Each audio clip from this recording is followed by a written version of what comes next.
দর্শক, আপনাদের প্রীতি ও শুভেচ্ছা জানিয়ে শুরু করছি জুলাই গণঅভ্যুত্থানের বর্ষপূর্তি উপলক্ষে বিশেষ নির্ধারিত বক্তৃতা প্রতিযোগিতা। সঞ্চালক নুসরাত জাহান আছি আপনাদের সাথে এবং এ পর্বে অংশগ্রহণ করবে স্কুল পর্যায়ের শিক্ষার্থীরা। এই অনুষ্ঠানের প্রথমেই আমি ২৪-এর গণঅভ্যুত্থানের সকল শহীদদের আত্মার মাগফিরাত কামনা করছি এবং আহতদের দ্রুত আরোগ্য কামনা করছি। আজকের নির্ধারিত বক্তৃতার বিষয় জুলাই গণঅভ্যুত্থানের ১ বছর কেমন বাংলাদেশ চাই। এই বিষয়ের উপর বক্তৃতা প্রদান করবেন বাংলাদেশের স্বনামধন্য ৬টি স্কুলের ৬ জন শিক্ষার্থী। প্রিয় দর্শক, আমি এবার পরিচয় করিয়ে দিচ্ছি আজকের প্রতিযোগীদের সাথে।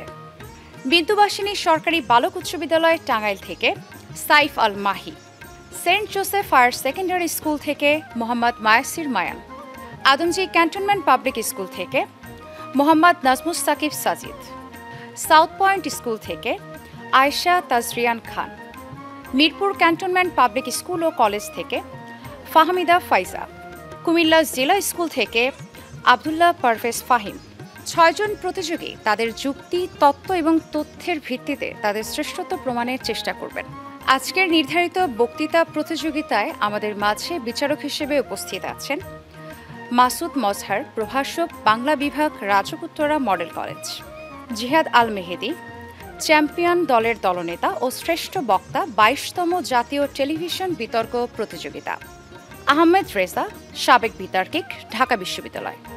প্রিয় দর্শক, সবশেষে আমরা পরিচিত হব আজকের অনুষ্ঠানের সম্মানিত সভাপতির সাথে, যিনি সমগ্র অনুষ্ঠানটি পরিচালনা করবেন।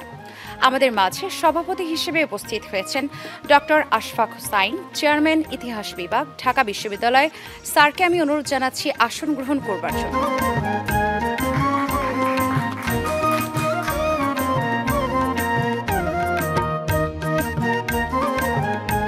দর্শক, অনুষ্ঠানটি শুরু করার পূর্বে বক্তৃতা প্রতিযোগিতা সম্পর্কিত কিছু নিয়মাবলী আমরা দেখে নিই। প্রত্যেক প্রতিযোগী তার বক্তব্য উপস্থাপনের জন্য ৪ মিনিট করে সময় পাবেন। ৩ মিনিটে সতর্কতার সংকেত এবং ৪ মিনিটে চূড়ান্ত সংকেত দেওয়া হবে। আমি এবার আজকের অনুষ্ঠানের সম্মানিত সভাপতিকে অনুরোধ জানাচ্ছি অনুষ্ঠানটি পরিচালনা করবার জন্য। সম্মানিত সভাপতি স্যার। জুলাই গণঅভ্যুত্থান স্কুল পর্যায়ে টেলিভিশন বক্তৃতা প্রতিযোগিতায় আপনাদেরকে স্বাগত জানাচ্ছি। আজকের বক্তৃতার বিষয় জুলাই গণঅভ্যুত্থানের ১ বছর কেমন বাংলাদেশ চাই। আজকের এই বক্তৃতায় প্রথম বক্তা হিসেবে উপস্থিত আছেন টাঙ্গাইলের সরকারি বিন্দুবাসিনী বালক উচ্চ বিদ্যালয়ের শিক্ষার্থী সাইফ আল মাহি। আমি এখন তাকে তার বক্তব্য উপস্থাপনের জন্য অনুরোধ করছি। কেমন বাংলাদেশ চাই আমরা চাই নতুন বাংলাদেশ। নতুন বাংলাদেশ দেখতে হলে একটু কল্পনা করুন, জাতীয় পতাকা উঠছে, জাতীয় পতাকাকে সালাম জানাচ্ছে একজন শ্রমজীবী, সর্বোচ্চ উচ্চ পদস্থ কর্মকর্তা। তারা পাশাপাশি দাঁড়িয়ে আছে, দুজনেই সমান মর্যাদায়। একজন অধিবাসী শিক্ষার্থী পরীক্ষায় প্রথম স্থান অর্জন করেছে। কোটা নয়, মেধাই তার একমাত্র পরিচয়। সম্মানিত সভাপতি, বিজ্ঞ বিচারক মণ্ডলী এবং যারা দেখছেন এবং শুনছেন, সবাইকে জানাচ্ছি আমার সালাম, আসসালামু আলাইকুম। আজ আমি দাঁড়িয়েছি এমন এক কথোপকথন নিয়ে যা কেবল একটি বক্তৃতা নয়, এটি একটি চেতনা, একটি প্রশ্ন, একটি দায়। কেমন বাংলাদেশ চাই আমরা চাই এমন বাংলাদেশ যে বাংলাদেশ থাকবে বৈষম্য বিরোধী। জাতি, ধর্ম, বর্ণ নির্বিশেষে কিছুই শিক্ষার্থীর বাধা হয়ে দাঁড়াবে না। আমরা চাই অসাম্প্রদায়িক চেতনার বাংলাদেশ। প্রতিবাদ্য হবে ধর্ম যার যার, সোনার বাংলা সবার। একটা সময় ছিল যখন প্রধান শহরে জন্মগ্রহণ না করলে কেউ হতে পারত না ডাক্তার, পেত না উচ্চশিক্ষা। একটা সময় ছিল কোটার নামে বৈষম্য, রাজনৈতিক নিয়োগের নামে যোগ্যতার অপমান হতো। কিন্তু আমার চোখে নতুন বাংলাদেশ হবে এমন এক রাষ্ট্র যেখানে বিশ্ববিদ্যালয়, কলেজের ভর্তিযুদ্ধ আর চাকরির বিজ্ঞপ্তি মানে হবে না সুযোগের জন্য সংগ্রাম, বরং হবে ন্যায়ের পথে অগ্রযাত্রা। আমার চোখে নতুন বাংলাদেশ মানে জুলাইয়ের শিক্ষা নিয়ে এগিয়ে যাওয়া। ২৪শে জুলাইতে বাংলাদেশে ঘটে ছাত্র জনতার জন্য এক অভ্যুত্থান, বৈষম্য বিরোধী ছাত্র আন্দোলন, যা শুধুই ইতিহাস নয়, যা ছিল অন্যায়ের বিরুদ্ধে দাঁড়ানো তরুণদের ইতিহাস, যা স্বৈরা শাসকের পতনের ইতিহাস। ওই সময়ের স্বৈরা শাসক কোটা নামের দেয়াল তৈরি করেছিল, বিচার ব্যবস্থা ও প্রশাসন হয়ে উঠেছিল পক্ষপাত দুষ্ট। আর তখন বিশ্ববিদ্যালয়ের গেট ভেঙে রাস্তায় নেমে এসেছিল তরুণেরা। শুধু বিশ্ববিদ্যালয় নয়, এগিয়ে এসেছিল সকল ছাত্র জনতা। তারা বলেছিল জন্মের ভিত্তিতে ভাগাভাগি নয়, যোগ্যতার ভিত্তিতে হবে সিদ্ধান্ত। আর যদি আমরা সত্যিকারের নতুন বাংলাদেশ গড়তে চাই, তাহলে আমাদের জুলাইয়ের সেই আগুন নিজের ভেতর বহন করতে হবে। আমার চোখে নতুন বাংলাদেশ মানে যেখানে তরুণরা হবে উদ্যোক্তা, হবে উদ্ভাবক, সাহিত্য, বিজ্ঞান, প্রযুক্তি, রাজনীতি সব কিছুতে তারা নেতৃত্ব দেবে। আমি চাই বাংলাদেশের প্রতিটি শিক্ষা প্রতিষ্ঠানে থাকুক লাইব্রেরি, যেখানে শিক্ষার্থীরা তাদের জ্ঞান চর্চার জন্য বিভিন্ন বই পড়তে পারবে। মাননীয় সভাপতি, বর্তমানে দেখা যাচ্ছে মোবাইলের প্রতি আসক্তি বাড়ছে। তারা পড়ছে না কবিতার বই, পড়ছে না উপন্যাস, তারা দেখছে রিলস, তারা দেখছে টিকটক। তাদের ভেতর তৈরি হচ্ছে একাকিত্বতা। সেই একাকিত্বতা একদিন জন্ম দেবে বিকৃত প্রজন্ম। আমি চাই না ভবিষ্যতে বাংলাদেশ এমন প্রজন্মের সম্মুখীন হোক যাদের মস্তিষ্ক থাকবে বিকৃত। পাবজি, ফ্রি ফায়ার ছেড়ে যারা ফুটবল খেলবে, ক্রিকেট খেলবে, তারাই হবে ভবিষ্যতের জামাল ভুঁইয়া, তামিম ইকবাল। সাহিত্য ও বিজ্ঞান চর্চার মাধ্যমে একদিন তারা হয়ে উঠবে কবি নজরুল, জগদীশ চন্দ্র বসু। আমি চাই বাংলাদেশ হোক সবুজ বাংলাদেশ, ধূমপান মুক্ত বাংলাদেশ, সন্তানের মুখে হাসি ফোটানো প্রতিটি বাবা মায়ের হাসির মতো সুন্দর বাংলাদেশ, শিশুর নিষ্পাপ হাসির মতো সুন্দর বাংলাদেশ, যে বাংলাদেশে কোনো দুঃখ থাকবে না, সবাই পাবে খাদ্যের অধিকার, বস্ত্রের অধিকার, পাবে শিক্ষার অধিকার, যে বাংলাদেশে কোনো মা বোন হবে না নির্যাতনের শিকার, হবে না কোনো ধর্ষণ, হবে না শিশু নির্যাতন, হবে না খুন গুম। চাই এমন বাংলাদেশ যে বাংলাদেশে সবাই পাবে বাক স্বাধীনতা, পাবে ভোটের অধিকার, পাবে যথাযথ মর্যাদা, তার গুণ প্রকাশের ক্ষেত্রে পাবে সর্বোচ্চ সুবিধা। এই বাংলাদেশ হবে স্বপ্নবান কিন্তু বাস্তববাদী। আমরা কেবল বলবো না সোনার বাংলা গর্ব, আমরা বলবো সোনার বাংলা গর্ব, কিন্তু আগে শিক্ষা ব্যবস্থা সংস্কার করব, দুর্নীতির বিরুদ্ধে শূন্য সহনশীলতা আনবো, সকল শ্রেণীকে এক কাতারে আনবো। এই দেশ কেবল বক্তৃতার মধ্যে সীমাবদ্ধ থাকবে না, এটি নীতি ও ন্যায়ের বাস্তবায়নে পরিণত হবে। আমরা বৈষম্যের বিরুদ্ধে, আমরা অযোগ্যতার বিরুদ্ধে, আমরা পুরাতন সুবিধাভাগী বাংলাদেশ নয়, আমরা গর্ব নতুন ন্যায়ভিত্তিক সম্ভাবনাময় বাংলাদেশ। আমরা তরুণ, আমরা বিকল্প, আগামীর বাংলাদেশ আমরাই গর্ব। ধন্যবাদ মাননীয় সভাপতি, বিজ্ঞ বিচারক মণ্ডলী। ধন্যবাদ সাইফ আল মাহিকে। তার বক্তব্যের মধ্যে একটা নতুন বাংলাদেশ তৈরির স্বপ্ন এবং সম্ভাবনার কথা তিনি বলে গেলেন। আমরা আশা করি এই পথে বাংলাদেশে এগিয়ে যাবে। আমাদের আজকের উপস্থিত বক্তৃতার দ্বিতীয় বক্তা হচ্ছেন ঢাকার সেন্ট জোসেফ হায়ার সেকেন্ডারি স্কুলের শিক্ষার্থী মোহাম্মদ মায়াসির মায়ান। আমি তাকে তার বক্তব্য উপস্থাপনের জন্য অনুরোধ করছি। মাননীয় সভাপতি, সম্মানিত বিচারক মণ্ডলী এবং উপস্থিত দর্শকবৃন্দ, সবাইকে জানাই শুভেচ্ছা। একটি কবিতা দিয়ে শুরু করি। জন্মই আমার আজন্ম পাপ, সন্ত্রাসের ঝাঁঝালো দিনে বিবর্ণ পত্রের মতো হঠাৎ ফুৎকারে উড়ে যায়। কবি দাউদ হায়দার বোধহয় কবিতার চরণগুলি আমার জন্যই রচনা করেছেন, কারণ আজ আমার বয়স 15 এবং যখন থেকে আমি প্রথম নিঃশ্বাস ফেলছি, বিগত 15 বছর ধরে আমি বাংলাদেশের ফ্যাসিবাদী সরকারের নিপীড়নের চাপে বাস করে আসছি। আজ আমি স্বাধীনতার ক্ষয়, ভিন্ন মতের দমন এবং সমাজে ছড়িয়ে থাকা অবিরাম ভয় প্রত্যক্ষ করেছি। তবে বলতেই হয়, এই অবস্থার শিকার শুধু আমি ছিলাম না, এই অবস্থার শিকার ছিল বাংলাদেশের প্রতিটি মানুষ, প্রতিটি বাঙালি। 2024 সালের জুলাই মাসের গণ অভ্যুত্থান ছিল বাংলাদেশের মানুষের মনের মধ্যে দীর্ঘকাল ধরে জমে থাকা ক্ষোভ, হতাশা আর বঞ্চনার এক তীব্র বিস্ফোরণ। শুরুতে কোটা সংস্কারের নিরীহ দাবি হলেও পরবর্তীতে সরকারের ঔদ্ধত্যপূর্ণ মন্তব্য এবং নির্মম দমনপীড়ন এটিকে একটি গণপ্রতিরোধে রূপান্তরিত করে তোলে। শুরুতে কোটা সংস্কার একটি ঘর্ষণ দিলে পুরো দেশের মানুষের মধ্যে দাউ দাউ করে জ্বলে ওঠে প্রতিবাদের আগুন। আবু সাঈদ, মুগ্ধ, এদের মতো অনেক শিক্ষার্থীদের রক্ত, নির্বিচার হত্যাকাণ্ড এবং ইন্টারনেট বন্ধ করে বাংলাদেশকে বিশ্ব থেকে বিচ্ছিন্ন করার প্রচেষ্টা সব কিছুই মানুষকে আরও সংকল্পবদ্ধ করে তোলে। স্মৃতির স্মরণে বেয়ে 1 বছর আগে এই দিনটি ছিল শুধু একটি তারিখ নয়, এই দিনটি ছিল বাংলাদেশের মানুষের জন্য এবং বাংলাদেশের ইতিহাসের জন্য একটি নবজাগরণের প্রতীক। সেদিনের সেই প্রতিবাদের ভাষা ছিল এক সম্মিলিত আর্তনাদ, এক জবাবদিহিমূলক, সুবিচারপূর্ণ এবং সত্যিকারের জনকল্যাণে নিবেদিত সরকারের জন্য।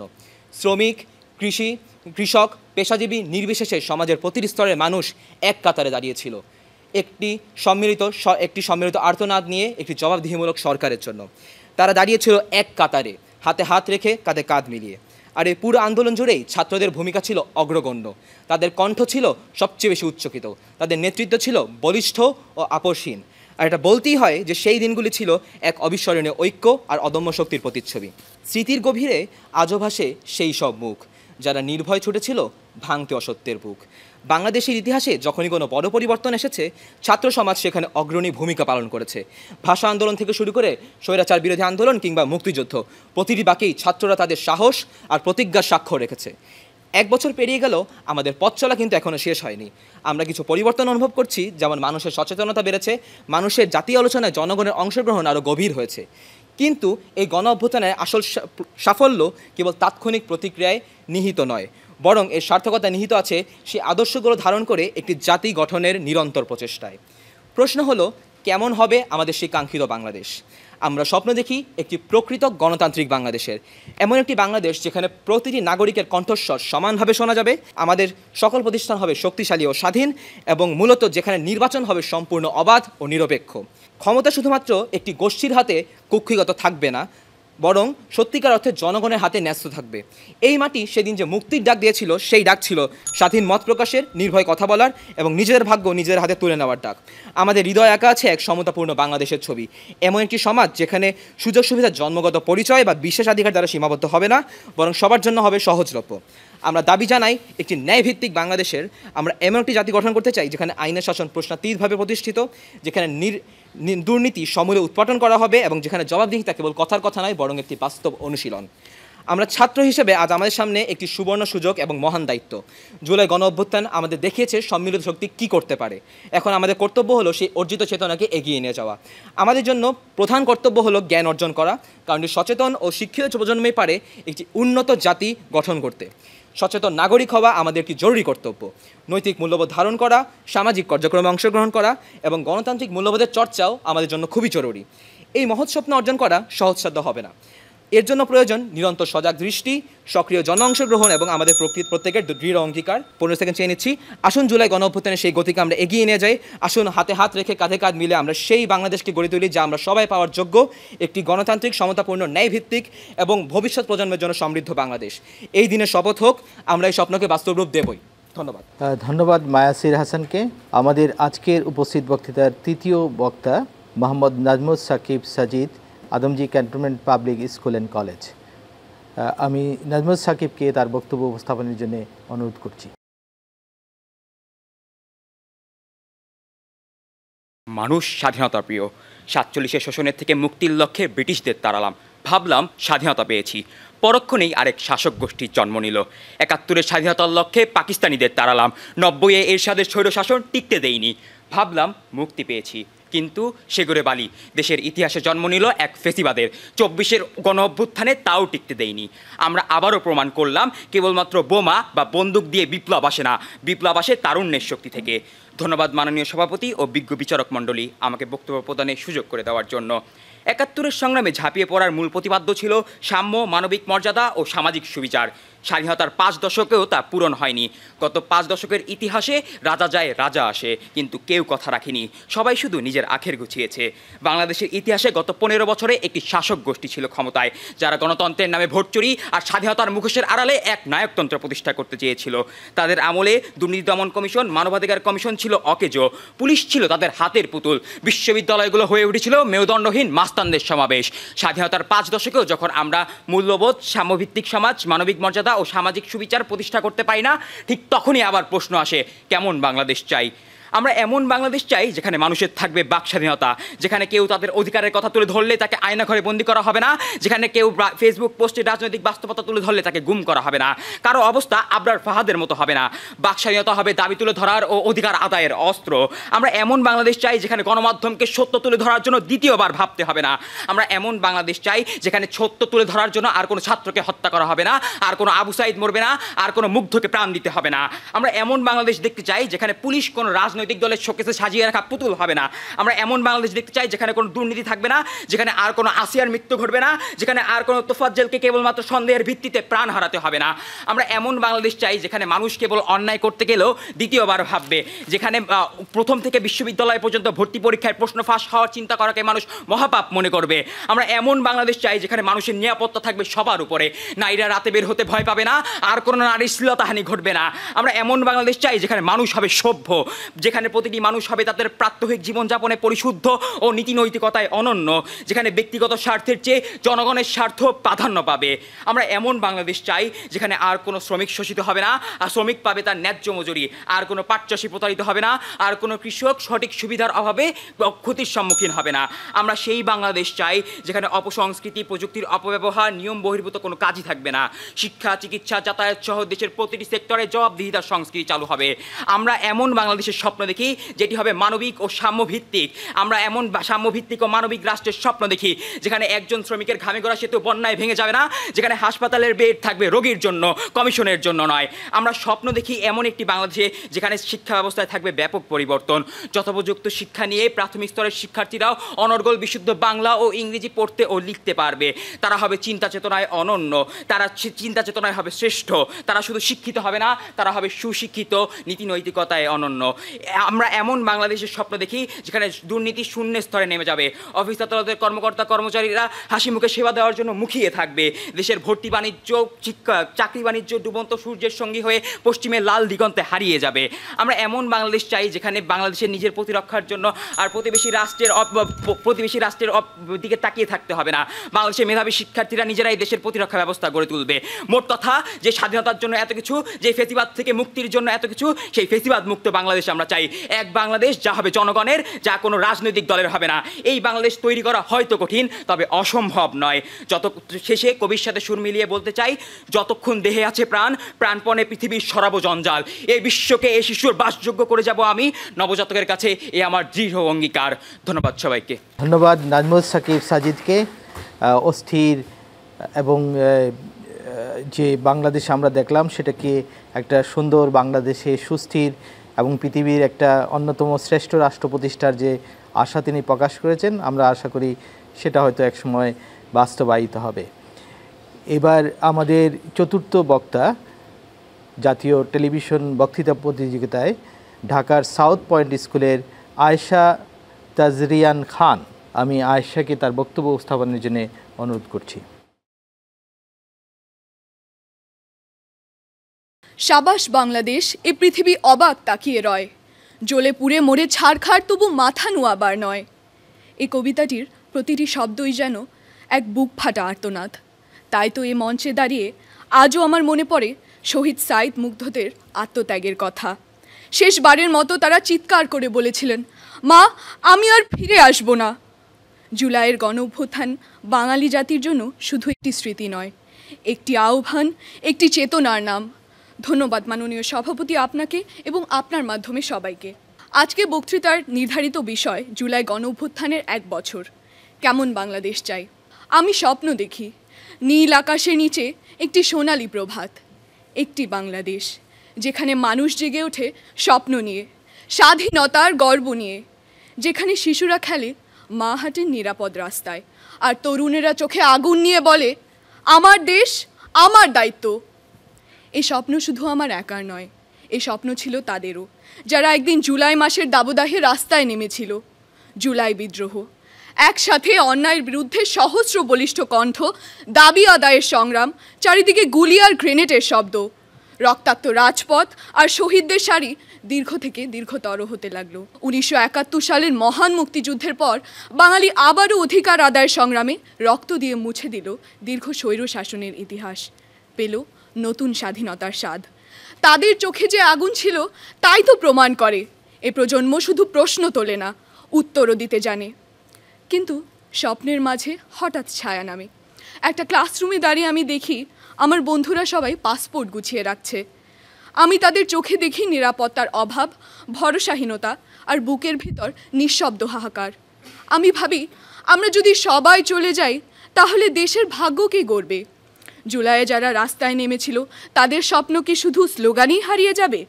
তাদের মতো আমিও বলতে চাই, আমার দেশ আমি ছেড়ে যাব না।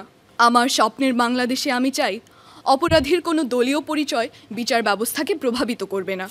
একজন অপরাধী শুধু অপরাধী হিসেবেই গণ্য হবে, যেখানে আইনের চোখে সবাই সমান।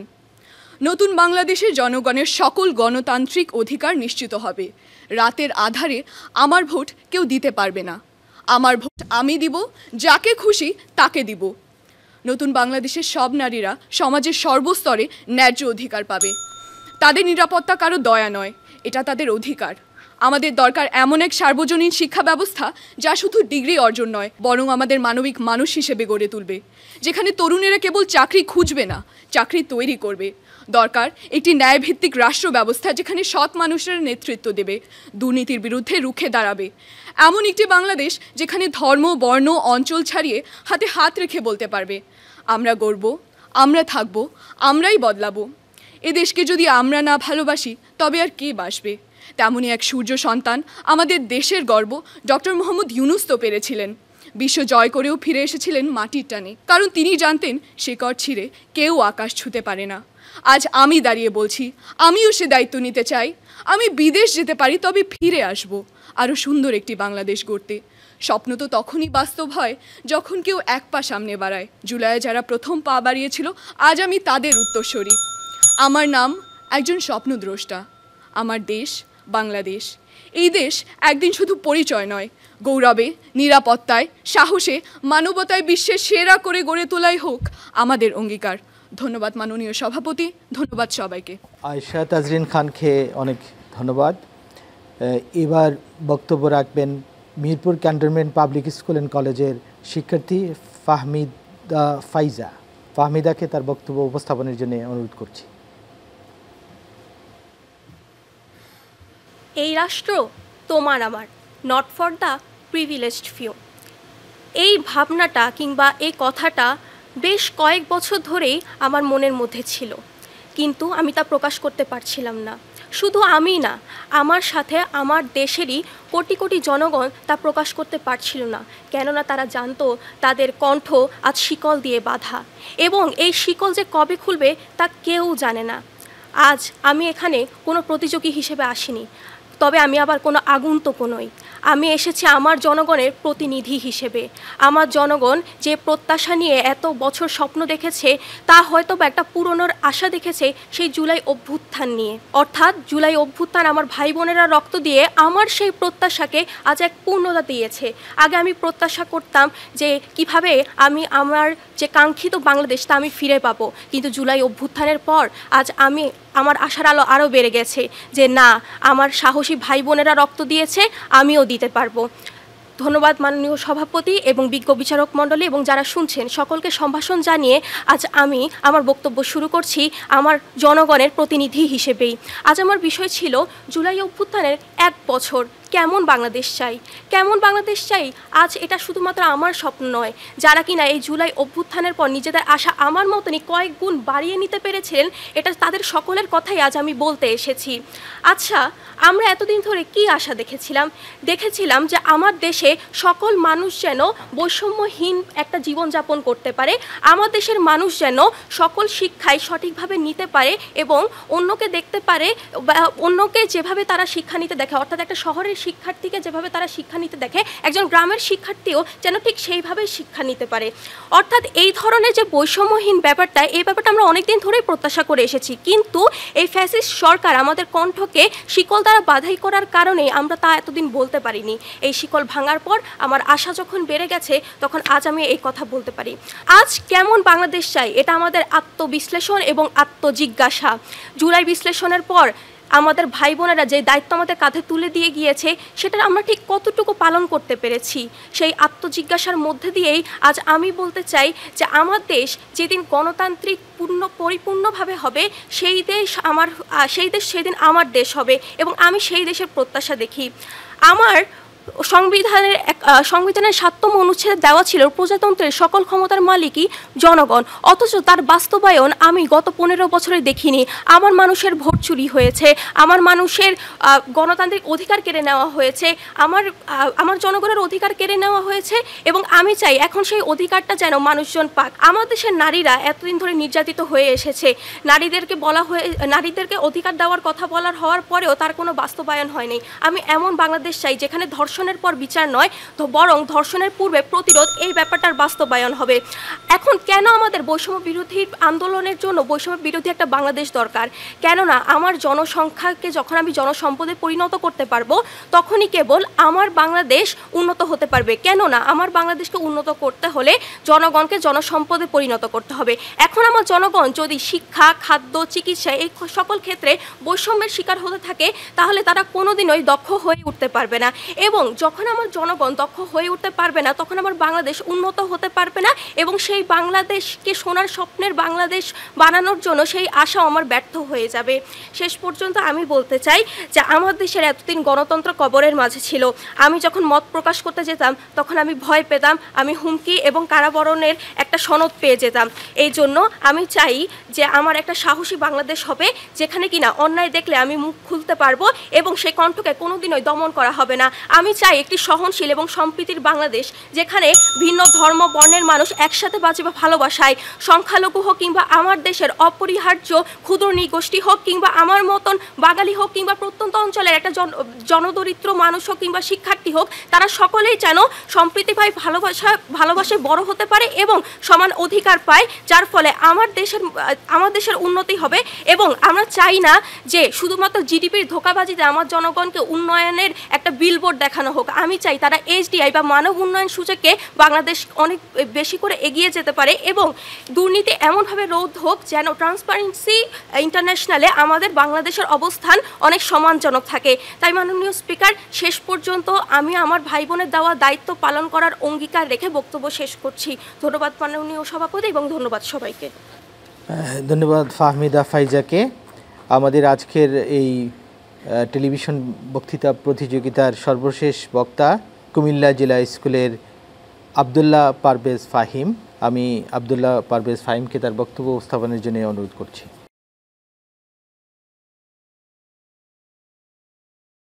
নুরুল দিনের কথা মনে পড়ে যায় যখন শকুন নেমে আসে এই সোনার বাংলায়। নুরুল দিনের কথা মনে পড়ে যায় যখন আমারই দেশে আমারে দেহ থেকে রক্ত ঝরে যায়।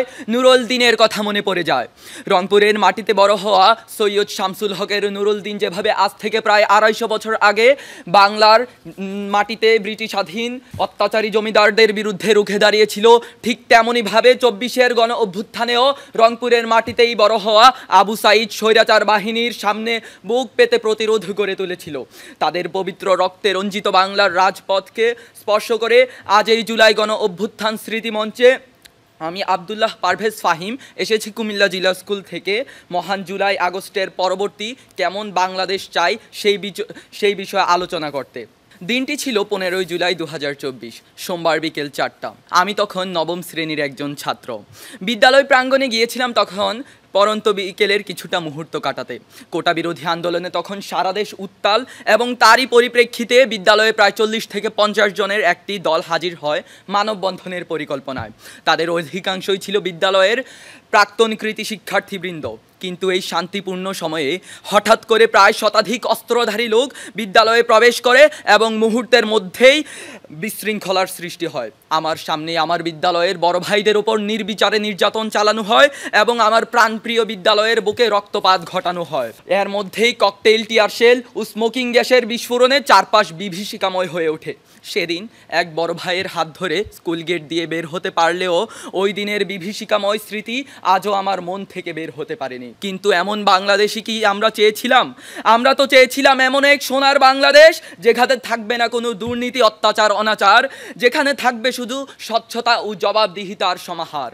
বিগত দীর্ঘ 16 বছর ধরে যখন স্বৈরাচার সরকারের একচাটিয়া লাগামহীন শাসনে দেশের সাধারণ জনগণের পিঠ দেয়ালে ঠেকে যায়, ঠিক তখনই দেশকে দ্বিতীয়বারের মতো মুক্তির স্বাদ দিতে মুক্তির মশাল হাতে এগিয়ে এসেছিল এদেশের টকবগে তরুণ ছাত্র জনতার দল। 52-এর ভাষা আন্দোলন থেকে শুরু করে 71-এর মহান মুক্তিযুদ্ধের ন্যায় 24-এর গণ অভ্যুত্থানেও বাংলার দামাল ছেলেরা দেশ বাঁচানোর ক্রান্তি লগ্নে নিজেকে উজাড় করে দেয়। 24-এর গণ অভ্যুত্থানের মূল কাণ্ডারি এই ছাত্র জনতার যাত্রা শুরুতে কোটা আন্দোলনের মাধ্যমে সূচনা হলেও পরবর্তীতে তা ফেসিস্ট সরকারের পদত্যাগের মাধ্যমে পূর্ণতা পায়। বৈষম্যের বিরুদ্ধে, ফেসিবাদের বিরুদ্ধে যখন বীর বাঙালি নজরুলের বলবীর হুঙ্কারে গর্জে ওঠে, বাংলার রাজপথ তখন কেঁপে ওঠে। বাংলার আকাশে বাতাসে তখন ধ্বনিত হয় দফা 1, দাবি 1, পদত্যাগ, পদত্যাগ। তরুণদের এই সীমাহীন দেশপ্রেম এই আন্দোলনকে ত্বরান্বিত করলেও আমাদের বিজয় এতটাও সহজ ছিল না। আবু সাইদ, মীর মুগ্ধ, ওয়াসিম নাফিজ, রাফির মতো বাংলার সহস্রাধিক সূর্য সন্তানদের প্রাণের বিনিময়ে এই দেশ পুনরায় স্বাধীন হয়। তাই তো আজ জুলাই গণ অভ্যুত্থানের 1 বছর হয়ে যাওয়ার পরও চোখ বন্ধ করলেই আমার সামনে ভেসে ওঠে শহীদ আবু সাইদের ভাবমূর্তি। বুকের ভিতর অনেক ঝড়, বুক পেতেছি গুলিকর, কিংবা শহীদ মীর মুগ্ধের আহাজারি। পানি লাগবে কারো, কারো পানি লাগবে। জুলাইয়ের স্মৃতি স্মরণ করলেই আমার গায়ে কাঁটা দিয়ে ওঠে। আশা করি আপনাদেরও গায়ে কাঁটা দিয়ে উঠছে, কারণ জুলাইয়ের সেই লোমহর্ষক দৃশ্য আমার মতো অসংখ্য বাংলার তরুণ তরুণীর মনে গেঁথে আছে, গেঁথে থাকবে চিরকাল। এত বাধা বিপত্তির পরও বাংলার ছাত্র সমাজ 5ই আগস্ট লং মার্চ টু ঢাকার ডাক দেয়। ইতিহাস সাক্ষী, বীরের সম্মুখে অত্যাচারীর ঠাঁই নাই। জুলাইয়ের প্রেক্ষাপটেও তার ব্যত্যয় ঘটেনি। 5ই আগস্ট স্বৈরাচার সরকার দেশ ত্যাগ করে পালায় এবং ওই দিনই ছাত্র জনতার বিজয় সুনিশ্চিত হয়। 24 জুলাই আগস্টের গণ অভ্যুত্থানে যারা আত্মত্যাগ করেছে আমরা তাদের ভুলব না, আমরা তাদের আত্মদান বৃথা যেতে দেব না। একটি বৈষম্যহীন সাম্যবাদী বাংলাদেশ বিনির্মাণে আমরা বর্তমান তরুণ প্রজন্ম তথা জেনজিরা দৃঢ় অঙ্গীকারবদ্ধ। আমিও স্বপ্ন দেখি, হ্যাঁ আমিও স্বপ্ন দেখি একদিন সগৌরবে গর্বিত হয়ে বিশ্বে মাথা উঁচু করে তরুণের বজ্রকণ্ঠ ধ্বনিত হবে, আকাশ তুমি সরে দাঁড়াও, বাংলাদেশ মাথা উঁচু করবে। ধন্যবাদ মাননীয় সভাপতিকে। ইনকিলাব জিন্দাবাদ। জুলাই গণ অভ্যুত্থান বিষয়ে স্কুল পর্যায়ে টেলিভিশন বক্তৃতা প্রতিযোগিতা 2025 উপভোগ করলাম। আসলে আমাদের বাংলাদেশের যে ইতিহাসটা রয়েছে সবসময় একটা প্রতিরোধের ইতিহাস। এখানে একজন বক্তা নুরুল দিনের কথা বললেন, ব্রিটিশ বিরোধী যে বিদ্রোহ, সেখানে আমাদের কৃষকরা শেষ পর্যন্ত লড়াই করেছে। সেই ধারাবাহিকতা এখানে অনেকগুলো বিদ্রোহ বিপ্লব হয়েছে। 1971 সালের মহান মুক্তিযুদ্ধ হয়েছে, যেখানে জনমানুষই মূল ভূমিকা পালন করেছিলেন। তারপরে এই অবিনাশী চেতনা চলেছে। আমাদের জুলাইয়ে যে অভ্যুত্থানটা হয়েছে সেটা আসলে বৈষম্যের বিরুদ্ধে, দেশে বিরাজমান গণতন্ত্রহীনতা এবং অস্থিরতার একটা চূড়ান্ত প্রকাশ সেদিন হয়েছে।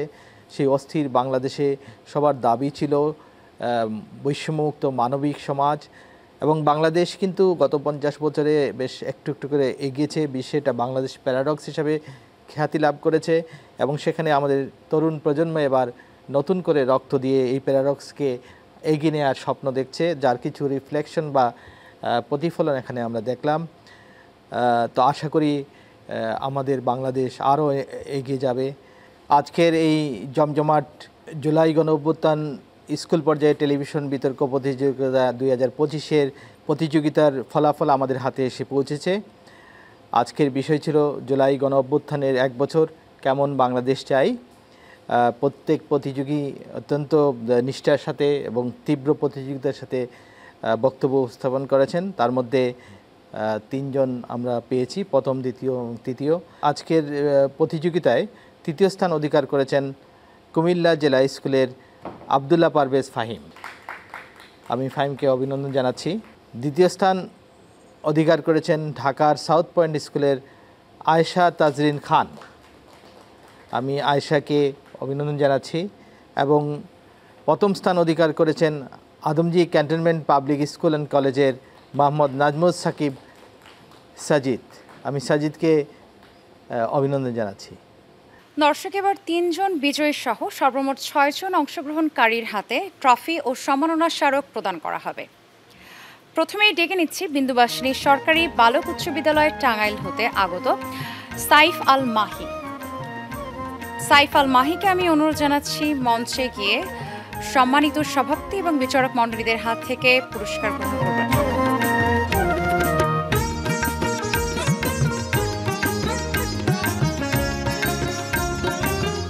এই পর্যায়ে সম্মাননা স্মারক গ্রহণের জন্য ডেকে নিচ্ছি Saint Joseph higher secondary school থেকে মোহাম্মদ মায়াসির মায়ানকে। মোহাম্মদ মায়াসির মায়ানের হাতে সম্মাননার স্মারক প্রদান করছেন সম্মানিত সভাপতি এবং বিচারক মণ্ডলী। পরবর্তীতে ডেকে নিচ্ছি মিরপুর ক্যান্টনমেন্ট পাবলিক স্কুল ও কলেজ হতে আগত ফাহমিদা ফাইজাকে সম্মাননা স্মারক গ্রহণের জন্য।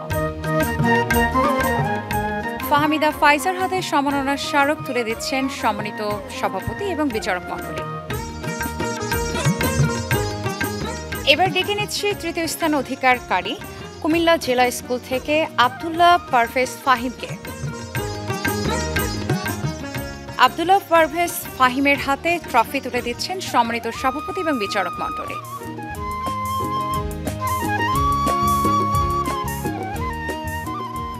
এবার মঞ্চে ডেকে নিচ্ছি আয়েশা তাজরিয়ান খানকে, তিনি সাউথ পয়েন্ট স্কুলের শিক্ষার্থী।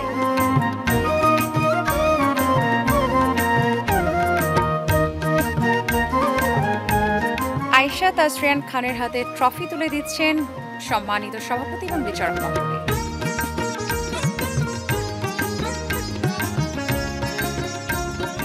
পরবর্তীতে ডেকে নিচ্ছি আদমজী ক্যান্টনমেন্ট পাবলিক স্কুল থেকে মোহাম্মদ নাজমুস সাকিব সাজিদকে, তিনি প্রথম স্থান অধিকার করেছেন।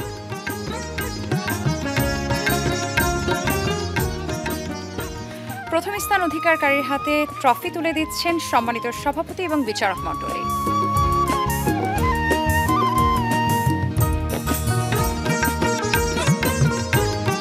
প্রিয় দর্শক, আমাদের আজকের এই আয়োজনে অংশগ্রহণকারীরা তথ্য, যুক্তি এবং তত্ত্বের ভিত্তিতে নিজেদের শ্রেষ্ঠত্ব প্রমাণ করবার জন্য লড়াই করেছেন। তারা তাদের জায়গা থেকে তাদের মতামত তুলে ধরবার চেষ্টা করেছেন এবং কেমন বাংলাদেশ তারা চান সেই সব বিষয়গুলো আমাদের সকলের সামনেই যেন ভিন্ন রকমভাবে প্রকাশ করেছেন। সকলে ভালো থাকুন এবং চোখ রাখুন বাংলাদেশ টেলিভিশনের পর্দায়। আমি নুসরাত জাহান আজকের মতো বিদায় নিচ্ছি। আল্লাহ হাফেজ।